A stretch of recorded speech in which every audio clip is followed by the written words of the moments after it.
Welcome to another Baka commentary in video. This will be my opinion, my analysis on the current state of PC port. And these days, I have been able to unfortunately be able to find plenty of first-hand experience of absolute PC port that are absolutely appalling but at the same time, it is very much represents the current state of PC port has become.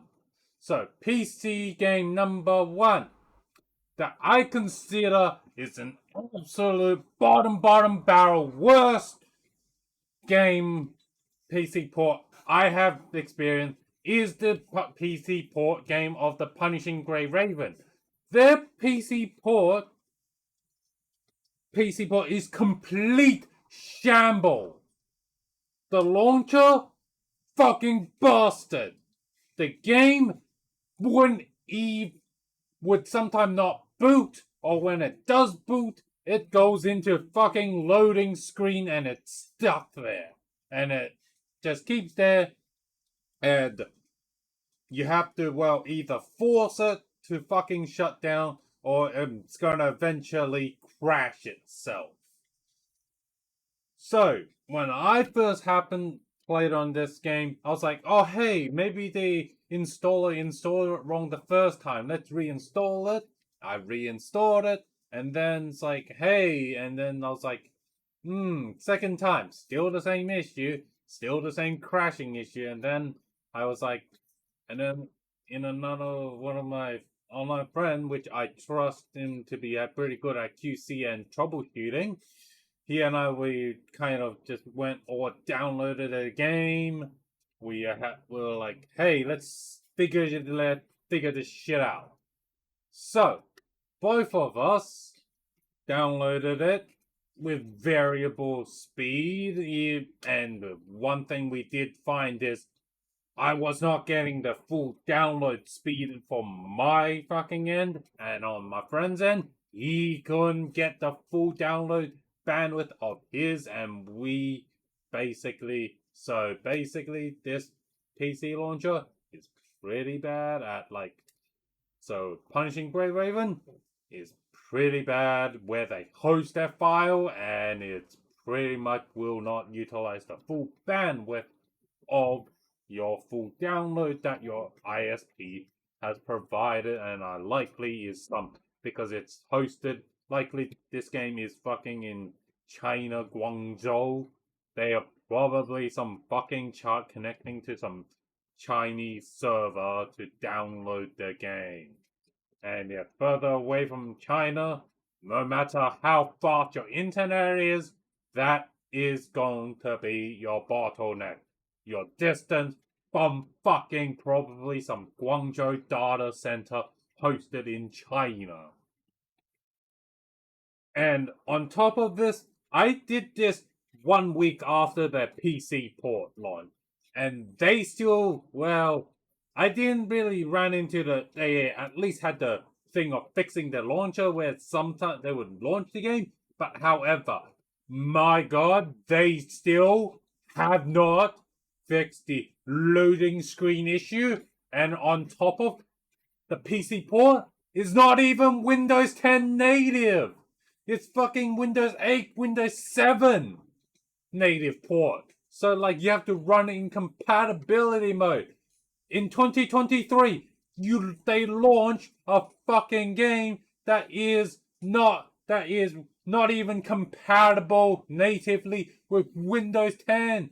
And the newest version, Windows 8, is fucking end of life in 2023. I guess fucking China lives on its own island. Developers be like, oh yeah, it's fine to launch a Windows fucking 8 game that Microsoft has stopped supporting, and it's a security threat if you run anything Windows 10, Windows 8 and older, if you're fucking connecting to the internet. If you're not connecting to the internet, sure, go ahead, run these things. Remember, this game needs the internet to work. You can't just be connected to the internet, install, and be like, yeah, I can run this game offline. No.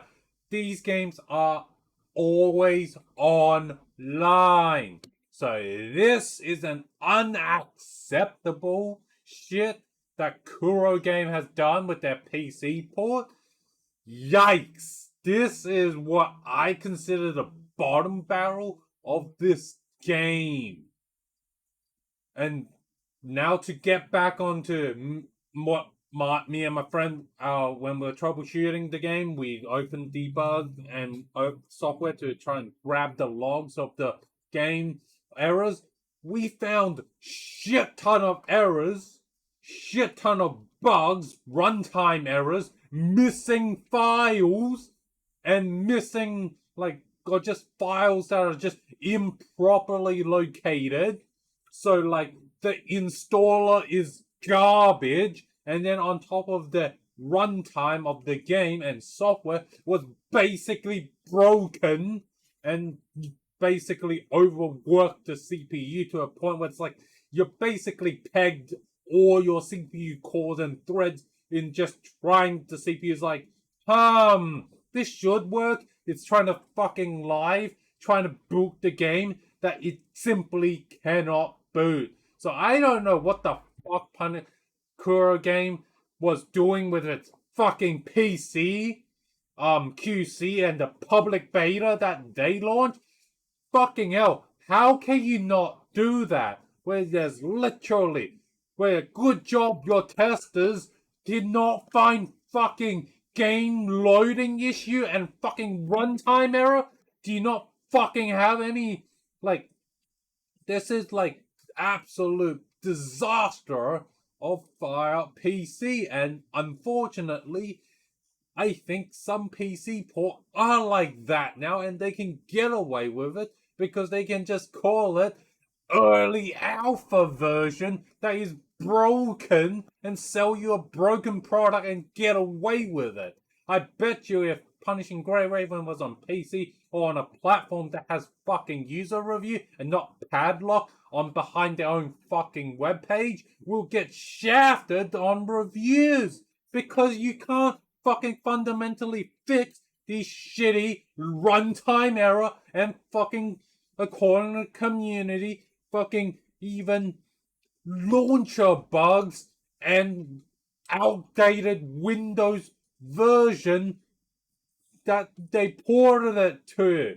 This is the absolute bottom barrel example of the worst of the PC port where it's just broken. Meanwhile, on the Android edition, it works fine because guess what? Android is their moneymaker. PC is likely not going to be as cool. But oh well, I guess fucking Kuro Game right now is deserving the wooden spoon of 2023 of the worst PC port game from Baka commentary. Don't fucking, I guess this Kuro Game, good job. You have given me an example of how bottom barrel shit PC port is. The next level of garbage PC port, not as bad as the first game, is Hawken Reborn. This game launched very much under the radar, and the game is universally seen as they repackaged the old Hawken multiplayer game and turned it into a single player campaign, and they haven't been asked to really properly optimize and they just loaded it up with bullshit to try and be basically a game demo, and they just want to catch bit of the hype train that the Armor Core has created. Well, this game, at least, as it said introduction when I was talking about this game, at least this game plays and launches. However,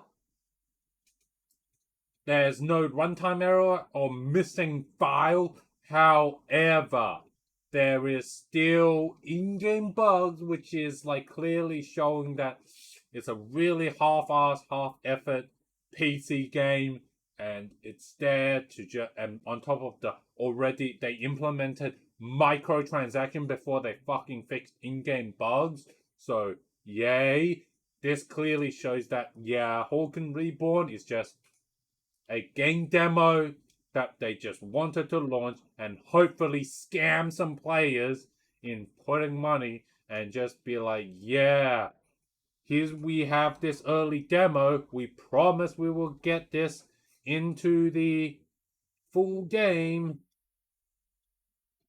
This seems to be the trend of majority of the AAA, AA, and the single A company these days. They launch a fucking demo, fill it up with monetize, they make you buy that demo and be like, here's a demo you can buy. Oh yeah, we're gonna then sell you a game on this demo with this kind concept. We may or not literally be completely different from the fucking demo version.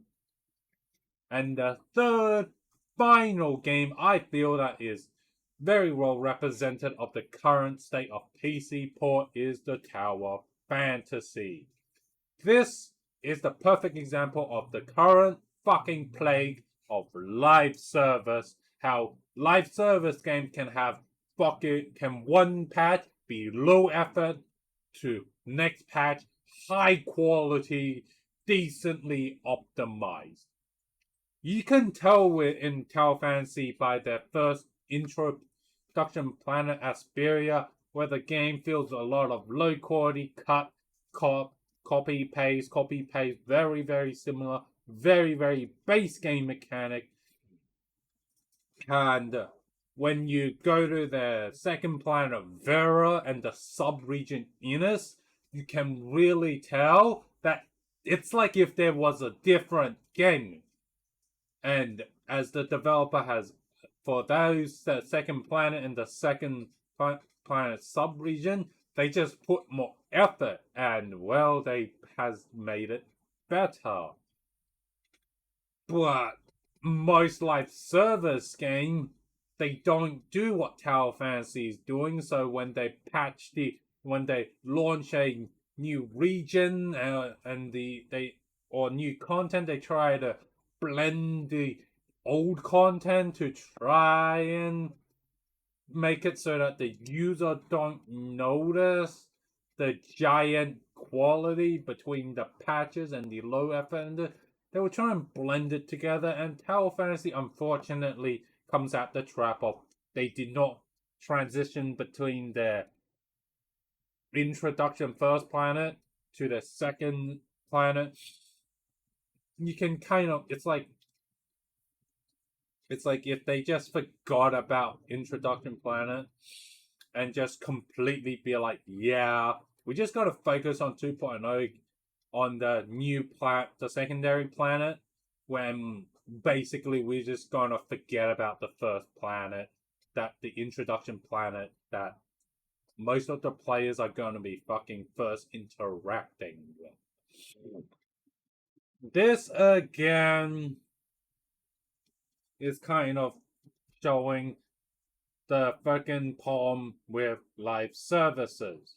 It's inconsistent, and it's basically, if the developer is lazy, they gonna have problems like what Tower Fantasy is doing, where it's like some of the old content or some of the not so polished content, they are really gonna be jarring to a point where I bet most average gamer will notice this problem.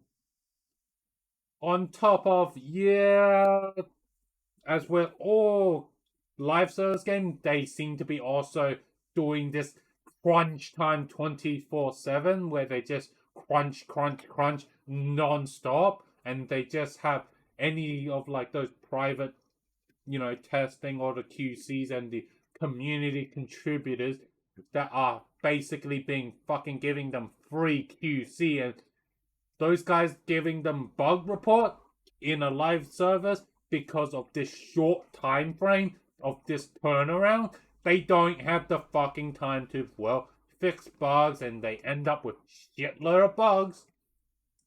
and resulting in Tower of Features. The features, the fucking mountains of bugs that are in Tower Fantasy, where, yeah, sometime it will happen, but a lot of time the player base knows it and exploits the shit out of these bugs slash features they now are, hence why the name Tower of Features. Basically, yeah, this is the great example of crap live service being in action. I hope you guys enjoyed this video where I talk about my views slash analysis on the current state of PC port. If you do enjoy these content, press the like, subscribe, and if you haven't, please do that. If you want to grow this community, share the video, and I'll see you guys in the next video.